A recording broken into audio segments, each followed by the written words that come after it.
আসসালামু আলাইকুম। আজ শুক্রবার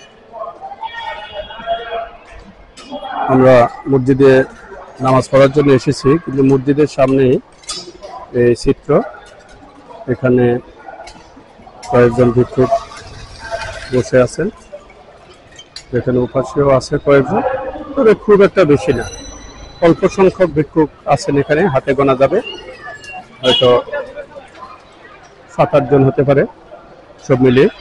কিন্তু এই 7-8 জন ভিক্ষুকের জন্য কি আমাদের এই সমাজের কিছু কি করার নেই? অবশ্যই করার আছে। যদি মসজিদ ভিত্তিক সমাজ ব্যবস্থা গড়ে তোলা যায়, তাহলে আশা করি এই ধরনের ভিক্ষুক থাকার কথা নয়। সুতরাং বাংলাদেশ অনেক দূর এগিয়েছে। এই ভিক্ষুকদেরকে যদি আমরা পুনর্বাসন করতে পারি, তাহলেই এই দেশের উন্নয়নের সাথে এই মানুষগুলোরও উন্নয়ন হবে, এবং এরা যদি সুন্দরভাবে বাঁচতে পারে, তাহলে এই সমাজ ব্যবস্থা হবে উন্নত, এবং আমরা তখন বলতে পারবো যে আমরা জাতি হিসাবে গর্বিত।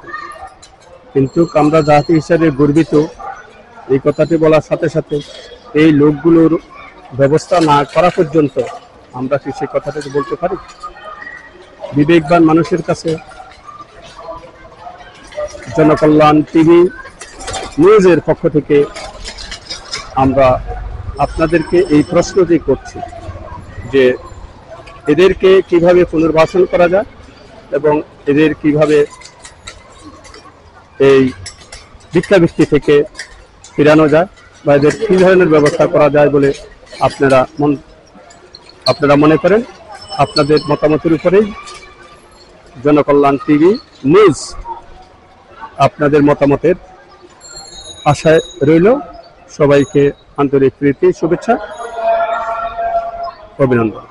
সবাইকে ধন্যবাদ। এবং এই মসজিদের সামনের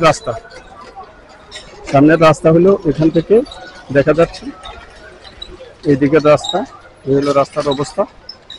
এখানে পানি জমছে, এই পানির ফোঁটা যদি একটা মানুষের গায়ে লাগে তাহলে কিন্তু